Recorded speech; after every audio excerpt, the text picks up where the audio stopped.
basagge yonna gye balaba ne gwe mwana muto ateze muntu ale okutwala wa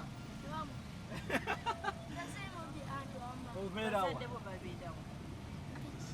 kati lwaki wavaayo empiki lwaki wavaayo empiki wavaayo obufi kati osulawa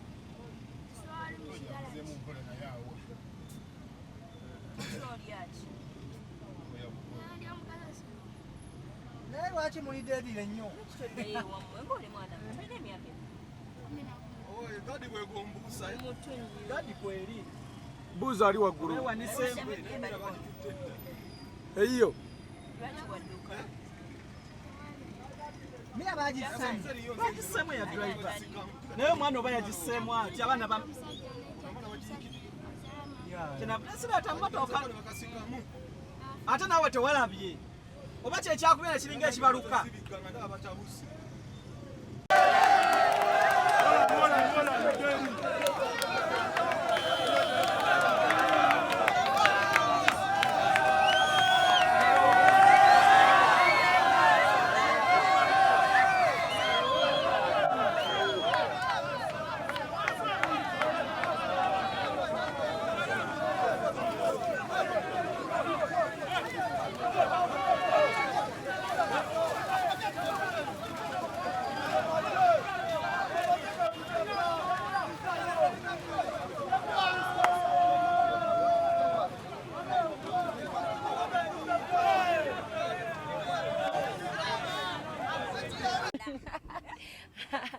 bannange badde zitusuubira bwe ntyo ya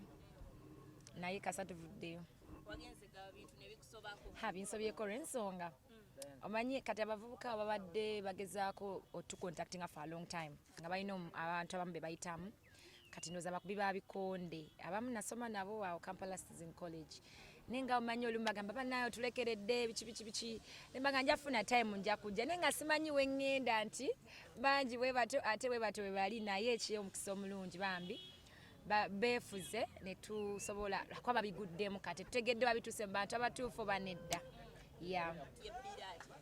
well sijaga nti babbi nnyo naye kati engeri gye bali abangi ate nga buli omu ayagala buli omu ndoza contrary ebuze nga balina kubigwamu binyakula bunyakuzi kubanga tugezezzaako okozesa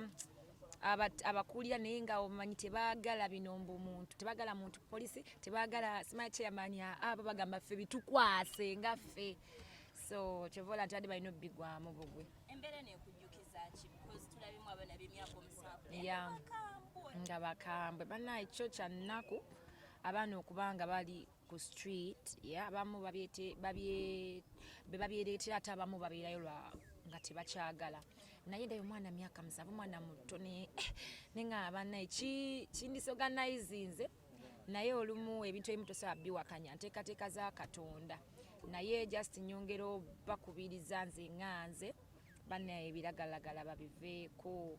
kubanga kyemanyi abamu bebisinga obbajja kuwewaawo wabaawo embeera families okutulugunyizibwa mu maka kubaleetera okwekyawa naye olumu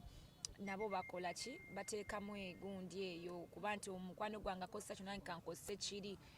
njagadde nnyo okwogerako nabo ku nsonga eyo naye sifunye mukisa kuba nandibadde nfuna engeri gyenjogera nabo tomanya mwandibaddemu omuwa babiri ayinza owulira namanya nti ebiragalagala si kirungi abaana mugenda ku street simbera because waliwo abamu ade batudde mu motoka gye tulimu nga babuuza wakiwava ewamwe sina nsonga mama ojali mulamu abaana nokwetisa ku street nga bazadde gye bali tebabatulugunyisa I think olumu ba groups zino abaana ze bayingiramu nga bato kubanga nti nze mbaddeko naliko eyo enankulabye naye ng'otunulanga ebiseera ebisinga n'essomero ly'osomeddemu kati nze nasomera Kampala Citizen College naye nga omutima kisinzira mu mutima gwo oba toli mugumu osobola okwonooneka kubanga twasomanga n'abaana naye nga ng'olaba bali byabwe because n'essomero lyatuwanga ebbeetu okukola bye twagala kugamba osobola oyitirayo kati olumu mu masomero eyo abaana bayiga emize n'emikwano nti osanga mukwano gwakozesa kino naye newesanga nga olina kugenda n'ekyo kyakozesa olumu byebyo kati newesanga nga owaba si gwe gusoose ogendayo ne kati eyo yo wabadde walalamu walala mbaddeyo nnyo ebiseera bingi like enfuna akachansi kubanga ne bennagenda okusanga oli omuvubuka azizira nali era mu bitundu byeyo munda eyo kwegamba mbabaddemu ne kati bano babadde bangi nnyo ate ndoze balabye emmotoka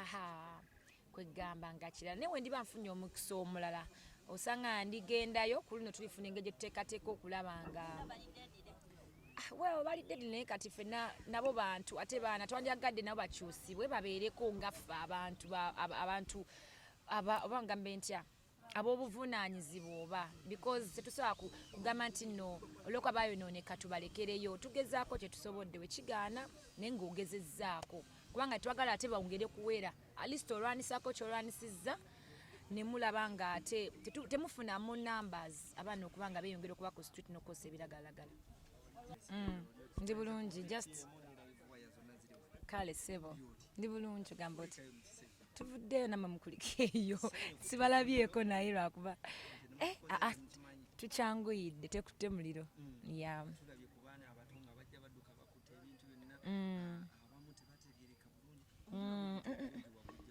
ekisokera ddala abaana abo bayitamu waliwo omuvubuka omu nasoma naabo abamu kati bali mu bikonde ne babeera eyo nga bagamba Spice ajja tulabeko bannange biki nembaga ndi banfunye time nja kuyitayo naye nga already ntyayo kubanga obimanyi naye nangamba angenda teekateeka bulungi lwakubeera kizibu nnyo bateekateeka era nga bulabye embeera etuse neekolaki nebatabukako ate tutusobbawa be tubawadde nga ngumi yokka ne babigwamu bugwi naye bambi batwaniriza kirungi tewali alumiziddwa ya abantu abasinga bakola charities bweziti abamu baba babeerayo abamu baba bazaalira guno omutima ogujja ogugamba nti kugenda olabirira abaana bano baweeyo kati nasomera awo ennyini awo nga bye babeera Kampala Season College we nasomera kati abamu be nasoma nabo ndooza kati bakuze bavuddemu abantu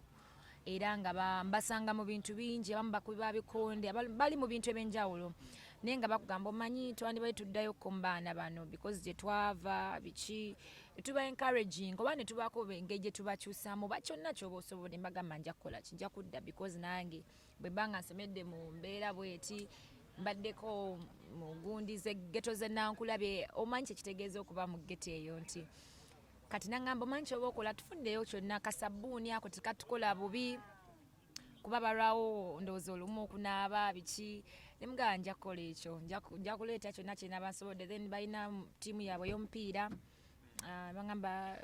just twagalayoko bujjaze nebagamba kale no problem so nenfuna byenfunye naye baba simanyi wabituuse gye birina okugenda kubanga tutuuse embeera netulemerera nga tulina bireka kubanga ne chairman agambye bano abaana bangi okusinga tubadde tusuubira kuba tubadde tulowooza batinitini bali awo tutuuse bonna ne bayiwa ne tulemererwa.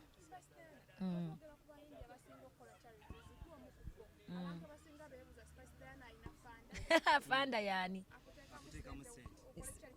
togamba nkola mayinja mukwano nkola ku ssente mukama yampa omukisa nkola ku ssente yes era kyenfuna ekitono kwenzija ne bwe nalinga sinanika kola ku ssente omanyi with these things of charity it's passion it's not what you have it's passion osobola n'okukwata ku ngoye z'oyambala ewaka n'ogamba kanziwa omwana omu atalina because goba osanga ojja kufuna olugoye olulala oba olina nnyingi kati kitegeeza mbu oli mugagga engoye because engoye anyone can afford okugula olugoye so for me it's the passion from day one I've been doing this thing and gezaako kikola ngenda mu masomero eyo even when I was in school nga ndi mu ssomero era nga ngula at least ebitabo bakkalaamu enesanga nga at least ntutte ekyo so right now nti ntuukirirwa abantu ab'enjawulo gwe mukisa ogwo ne ngamba okay nange kansobole okuba wakyemba ekitono kyemba nina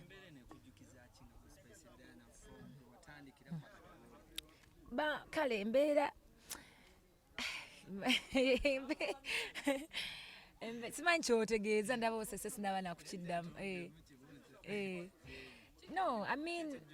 nzijjukira nankulabye of course gye nabeeranga n'ebiseera byange ebyawo Kampala Season College we nasomeranga because those are all like, you know, ghetto areas. Obulamu bwe buba bwanjawulo. Era ntuusa abaana ne mbatunda ne ng'amaani. N'obulamu naawe wali obaddeyoko nga mubuuka awo myala ng'obulamu kwegamba buli awo. You just temufaayo. Basobola n'osika wakasimu naye nga omuntu omulaba nga tonna kyamukolera. Because bwe bulamu bweyo mu ghetto. But all in all, Mukama kasita weefaako ng'omuntu osovaayo because tubeerayo naye si gye twagala ate okola ki okubeera oyagala naawe obeere a better person.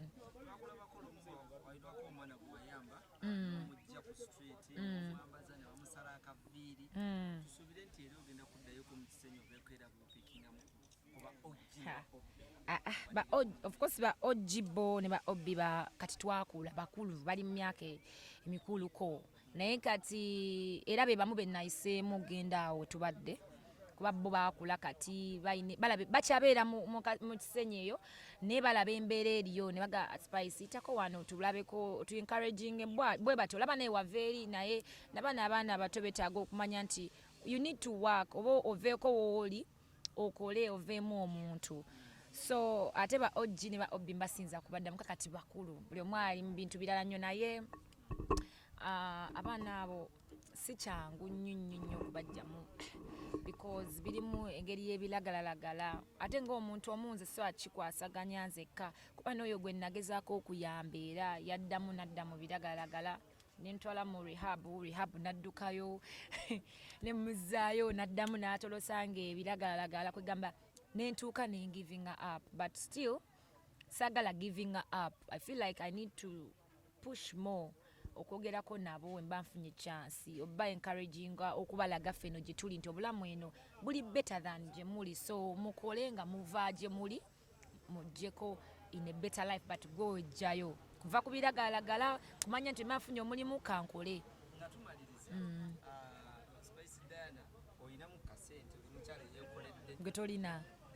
Getolina kasente ami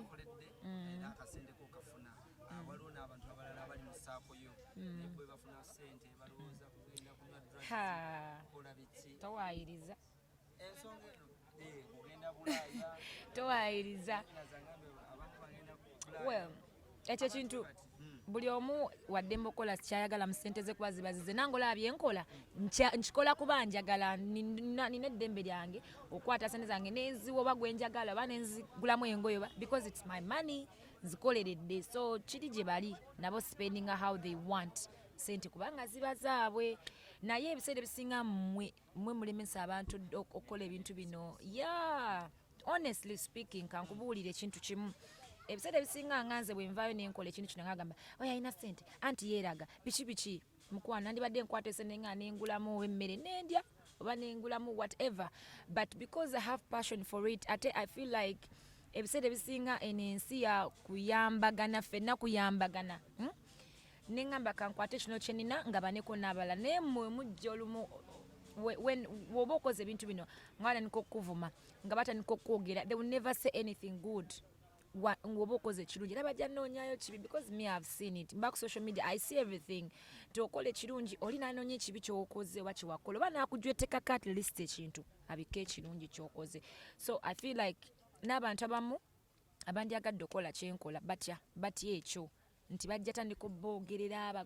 gundi ayagala bamulabewo ayagala kino olwokubanga kino olwokuba alina concert olwokuba erere you understand kugamba n'obulwa n'amaanyi agakola ekyo ekintu newanga osobola okikola olina obusobozi obanga okyagala nze sirina kyentya nandibadde nkyakola bino ku bibanvume ne bibanjogerera nze for me my skin yakaluba that is me because tolina kipa kyogenda kunvuma kyebatanvumye ate kiriyo kati sinza kubijjukira bibadde bingi sina bigambo just nze nkugambye bugambi ku kintu ekiri general nti ebiseera ebisinga bwe buzibu abantu bebasanga lwaki tebavaayo kuyamba abalala because batya nnyo kubanga what we do ekintu nga kino n'okikola media ekimanye is to inspire other people bajjukire bamanye nti ne mu Kisenyi wali abaana bwe batyo they need help oba yene bwe batyo bekamu kyobewa nti omuntu akirabe abeere inspired amanye wa walina okuteeka support naye bw'okikola nga abalala abatalina mutima ogwo oba bo abatunulira negativity bajja kifuna mu ngeri ndala. Ntya mukwano